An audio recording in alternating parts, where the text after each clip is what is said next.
Antes mesmo de começarmos esse vídeo aqui, eu queria que você prestasse muita atenção numa coisa.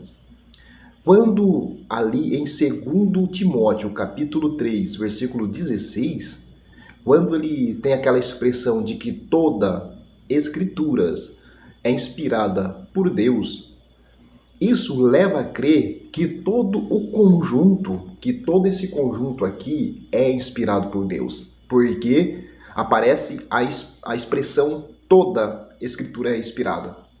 Mas o que eu quero dizer para você, que quando Jesus usou essa expressão, e outros apóstolos também usaram essa expressão, nós vamos ver nesse vídeo aqui, eles não estavam falando das escrituras que temos hoje, né? Nem ele estava falando, por exemplo, dos 78 livros que compõem a Bíblia da Igreja Católica Ortodoxa. Ele não está falando da Bíblia Católica, que contém aqui os 73 livros, ok? E ele muito menos está falando dessa Bíblia aqui, que contém 66 livros. Quando aparece essa expressão de toda a escritura inspirada, eles estão falando apenas de um conjunto de livros, de pergaminhos e papiros específicos que nós vamos falar aqui nesse vídeo. E para você, no caso, que está assistindo esse vídeo pela primeira vez, está chegando agora, eu vou deixar aqui para você ir lá no vídeo 1, para você entender o contexto que nós estamos falando aqui sobre teologia. Se você gostar aí, pode curtir, comentar, indica também para os seus amigos e se inscreva no canal.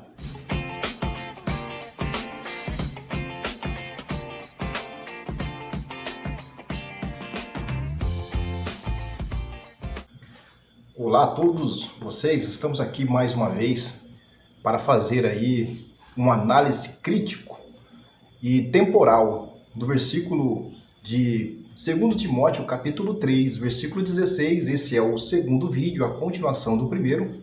Estou aqui com a Bíblia de Jerusalém, edições paulinas, uma Bíblia muito usada para quem gosta de estudo, né? Para quem gosta de pesquisa. Não é porque uma Bíblia de cunho católico, né, que contém os livros, alguns livros apócrifos, mas eu quero dizer que essa daqui é indicada pelos melhores teólogos como uma das melhores Bíblias para você estar estudando a respeito de algum tema da Bíblia. Então, antes de começar aqui, eu quero responder um amigo que perguntou se seria necessário realmente a gente, depois de ter conhecido, no caso dele, né, o Evangelho, ficar tentando explorar esses tipos de assunto, querendo ver contexto, se isso seria relevante. Eu quero dizer que sim. Aí, dentro da minha humilde opinião, eu digo que sim, por quê? Porque se a gente fizer uma comparação, como exemplo, né, eu vou falar aqui de uma situação, né? Vamos imaginar aqui, no nosso tempo, né, dois países. Vamos colocar aqui Brasil e Coreia do Norte, que têm regimes diferentes. Aqui no Brasil, a gente vivemos no regime da democracia, enquanto lá na Coreia do Norte existe o regime de ditadura. Não apenas a Coreia do Norte, mas outros países. Só que eu estou usando apenas aqui a Coreia do Norte, só para a gente ter uma ideia a respeito do que eu vou falar. Então você percebe que nós temos aqui dois países que, vivendo na mesma época, né, sendo aí contemporâneos, eles têm regimes de governo totalmente diferentes, entendeu? Então as suas leis, civil, trabalhista, as suas leis, a sua constituição, ela é totalmente diferente uma da outra, mesmo vivendo na mesma época. Então tenta pegar uma lei criminal lá da Coreia do Norte e aplicar aqui no Brasil.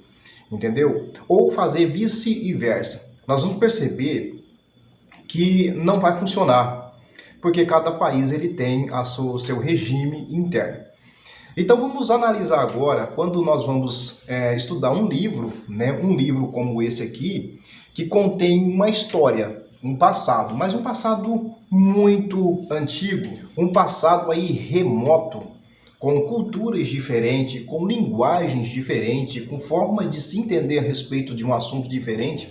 e a gente pegar esse mais de 4.000 anos de história, né? Porque nós estamos falando aqui de quase 5.000 anos de história, até mais do que 5.000 anos de história, e tentar aplicar para hoje, para o nosso país, que nós temos uma cultura totalmente diferente, e a gente pensar que o que está escrito aqui, ele foi feito especialmente para as pessoas que vivem no ano de 2021 ou no século 21. Então, por isso que eu digo que muitas vezes a gente pegar ali o contexto, né, todo o contexto temporal, nós conseguimos entender então para que foi escrito, para quem, de que forma, se o que foi escrito ele é um princípio para os dias de hoje, porque tem coisas que estão escritas aqui que ela não foi apenas para aquela época, ela também serve de princípio para os dias de hoje, mas não é todas as coisas que servem como princípio para os dias de hoje. Então, voltando aqui ao estudo que a gente fez aqui no vídeo passado, no vídeo 1, a nossa pergunta era o seguinte: se esses 66 livros da Bíblia protestante aqui, eles fazem parte das escrituras, da escrita de 1 Timóteo, no capítulo 3, versículo 16, se fazem parte os 66 livros da inspiração, da escritura, ou se é esse aqui com 73 livros. Qual deles seria? Será que esse versículo está falando de toda a escritura? Mesmo ele começando dizendo, toda escritura é inspirada.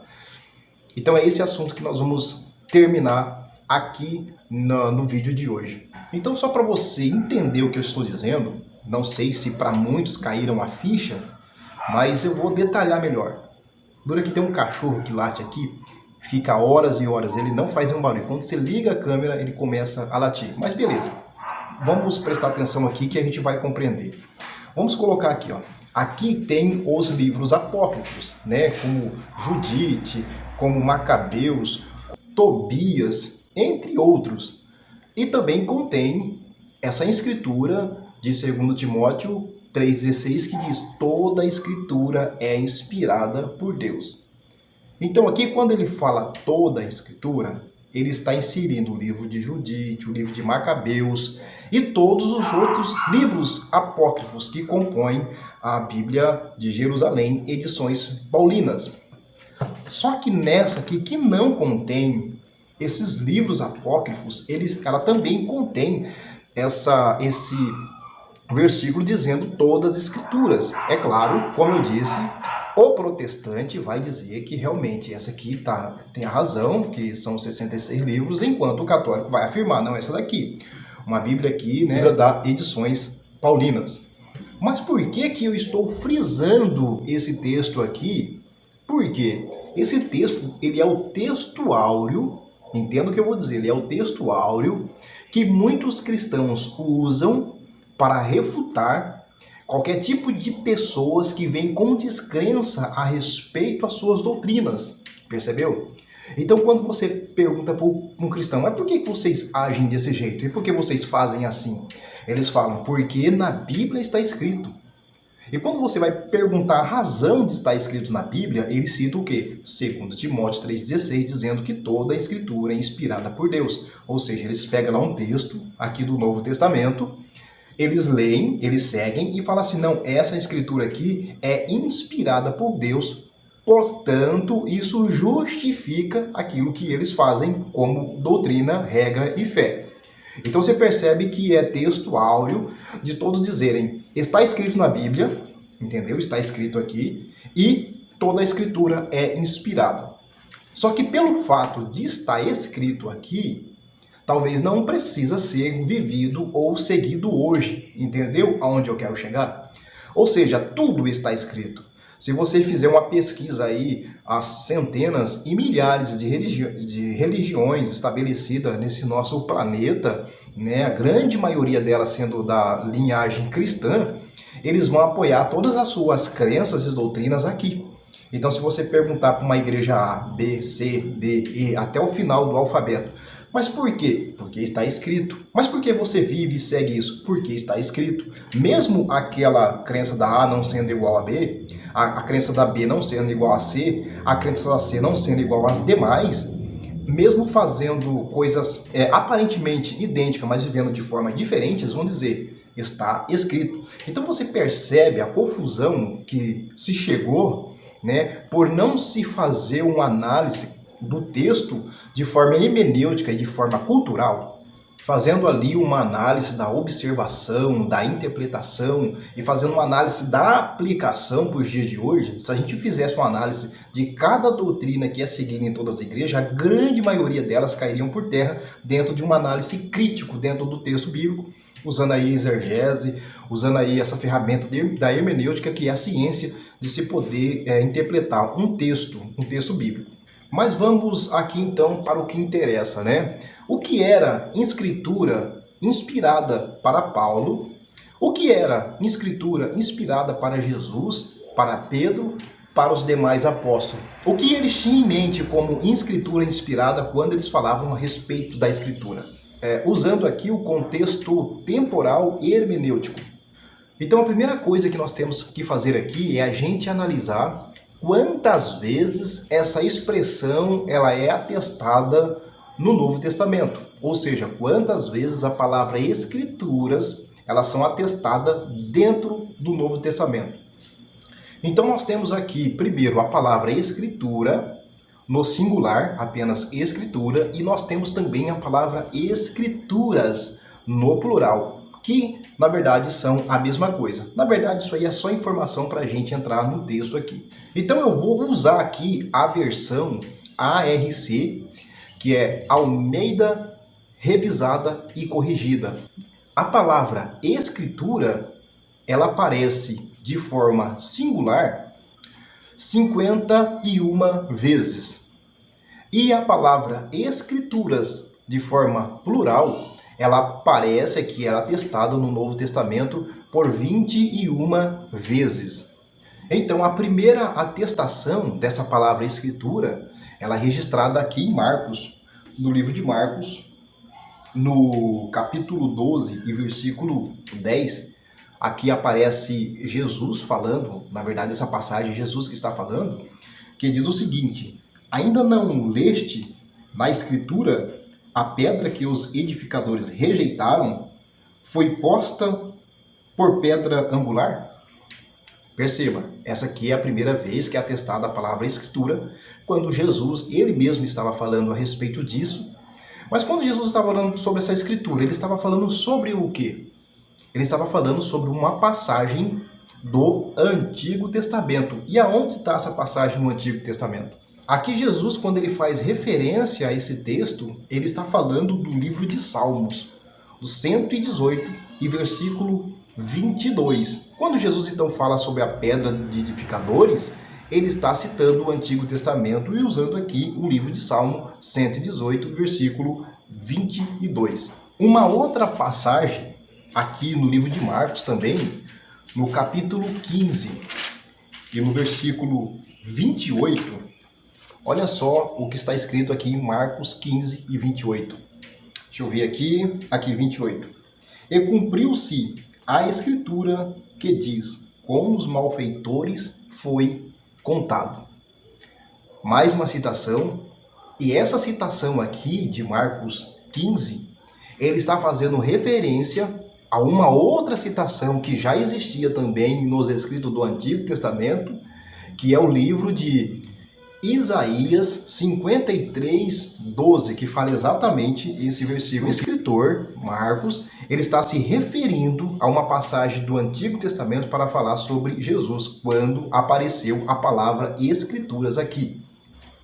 Uma outra passagem aqui para a gente inteirar mais do assunto está no livro de Lucas, no capítulo 4 e no versículo 21, que diz assim: outra passagem falando sobre as escrituras. Então começou a dizer: hoje se cumpriu a escritura que acabaste de ouvir. Ou seja, mais uma vez, o autor aqui ele está se reportando ao Antigo Testamento, falando a respeito da escritura, quando Jesus ali naquele encontro em que ele pega o livro, o servente traz o livro para ele pega o livro e lê, e ele fala o seguinte, aqui, tá vendo? Hoje se cumpre a escritura que vocês estão lendo agora. se cumpre as escrituras do Antigo Testamento, que estava, na verdade, tendo o seu cumprimento naquele exato momento. E essa referência textual, ele está tirando aqui tanto do livro de Sofonias, quanto do livro de Isaías, para dizer que aquilo estava se cumprindo naquele momento. Então, o que vamos notar aqui, é interessante entender o seguinte, o que vamos notar aqui, que todas as vezes que a palavra escritura é citada tanto por Jesus quanto pelos apóstolos, eles não estão falando da escritura do Novo Testamento, mas sim, eles estão falando dos escritos que já havia sido escrito há muitos anos atrás, referindo-se ao Antigo Testamento. Como eu disse aqui que tem cerca de 70 passagens a respeito da escritura, nós não vamos ler todas elas. Eu vou passar algumas rapidinho aqui, porque são muitas passagens. Por exemplo, para não estar lendo, né, porque não temos condições, né, até pelo o tamanho do vídeo, Romanos 4 e 3, né, quando ele fala ali sobre as escrituras, ele está se referindo ao livro de Gênesis, capítulo 15, versículo 6. Se você olhar, por exemplo, Romanos, capítulo 9, versículo 17 também, ele está fazendo uma referência lá do livro de Êxodo. Se você olhar Romanos 10, capítulo 11, ele está fazendo uma referência também ao livro de Isaías, que havia sido profetizado há mais de séculos antes.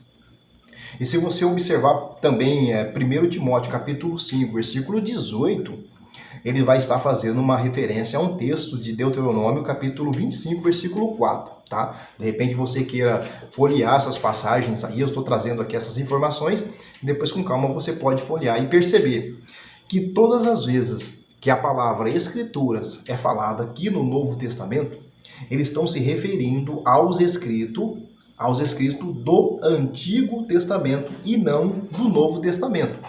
E por quê? Você lembra da pergunta que foi feita quando eles falaram ali da inspiração da escritura, de qual escrituras eles estavam falando e de qual escrituras eles estavam fazendo menção?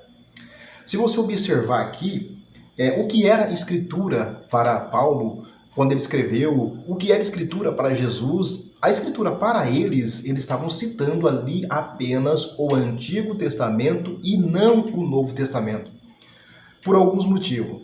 Primeiro, que o Novo Testamento ainda não havia sido escrito e nem ajuntado esse grupo de 27 livros, né? Muitas cartas ainda estavam sendo escritas. E muitos livros ainda nem tinham sido escritos. Por exemplo, o livro de Apocalipse ainda não tinha sido escrito. Segundo a história, o livro de Apocalipse ele foi feito ali no ano 100 depois de Cristo, né? Que até aí também tem uma contestação a respeito da data desses livros que forem escritos, mas esse é um assunto de um outro vídeo. Eu estou usando aqui, na verdade, a teologia comum, né, para falar do ano 100 depois de Cristo. E segundo, quando o apóstolo Paulo e outros escreveram a respeito de alguma coisa, eles não tinham essa ideia de que as suas palavras elas poderiam alcançar para as pessoas viverem no século 21, no ano 2001, as palavras que ele estava escrevendo. Não, as palavras que ele estava escrevendo naquele momento, ela se referia unicamente ao povo, aos problemas da comunidade, ao problema das igrejas que eles estavam enfrentando, da batalha que eles estavam enfrentando. Então eles escreviam exatamente para amenizar, para dar uma orientação aos problemas que estavam acontecendo naquele momento. Então eles não tinham essa ideia de que depois esse livro ia ser compilado, que depois esse livro ia ser colocado, chamado de cânon sagrado, e esses livros iriam atravessar milênios e serviria para as pessoas de hoje. Então quando eles falam escrituras, eles estão falando exatamente do Antigo Testamento e não do Novo Testamento, entendeu? Por isso que eu não quero usar aqui o termo de fé, acreditar ou não. Muitos vão dizer, não, mas eu acredito que os 66 livros são inspirados. Não é questão para mim. Então, a respeito de crer, de acreditar e ter fé, tudo bem. Mas, segundo o que foi escrito em 2 Timóteo, capítulo 3, versículo 16, ele estava fazendo menção não aos 66 livros, porque não existia 66 livros. Só que ele está fazendo apenas de um pequeno grupo de escritos que foi mencionado aqui pelos apóstolos, por Jesus e por outros discípulos, como escritura inspirada. Agora, a respeito da inspiração do Novo Testamento, aí elas já não têm uma autenticidade apostólica e nem uma autenticidade de Jesus, que o Novo Testamento eles também foram inspirados. Eles foram colocados tudo dentro de um cânon. E todos eles foram considerados, inspirados pelos pais da igreja e os cristãos que vieram depois. Mas não pelos apóstolos e por Cristo, porque a palavra que eles tinham como palavra inspirada, ela apenas se restringia e parava aqui nos escritos dos profetas, patriarcas e profetas, apenas. Então hoje nós estamos fazendo apenas uma complementação do vídeo 1, que nós começamos essa discussão aqui, mas tem muita coisa ainda para ser explorada. E eu queria adiantar para você o seguinte: será que existe aqui alguma citação no Novo Testamento, alguma passagem que aconteceu, que foi se reportada ao Antigo Testamento e elas não é encontrada nos livros que nós temos no Novo Testamento? E nós podemos encontrar uma passagem que foi falada por Jesus e encontrar essa passagem dentro de um livro apócrifo, um livro que não foi considerado como um livro canônico. Será que nós encontramos uma passagem aqui? Esse pode ser aqui o tema do nosso próximo vídeo. Porque nós sabemos muito bem que as pessoas dizem o seguinte: mas os livros apócrifos não foram considerados canônicos, né? Mas vem cá, essa classificação de canônicos e não canônicos, ela é uma classificação, uma atestação divina? Existe alguma palavra divina aqui a respeito de livros canônicos e não canônicos? É uma atestação apostólica? Será que algum apóstolo atestou a respeito do livro canônico? Esse aqui vai ser canônico, esse aqui não vai ser, esse aqui vai ser apócrifo? Ou será que algum discípulo, será que Jesus falou sobre isso? Nós não vamos encontrar nenhuma passagem que coloque uma regra para se decidir o que é canônico e o que é apócrifo. Só que isso aí surgiu depois, através de muitos concílios que foram tendo, e o ser humano realmente eles foram decidindo. Isso aqui nós vamos colocar como inspirado, isso aqui não. Não foi uma decisão divina, e nem uma decisão de Cristo, e nem uma decisão dos apóstolos que tivesse livros apócrifos e livros canônicos. Não, existem muitos livros que atestam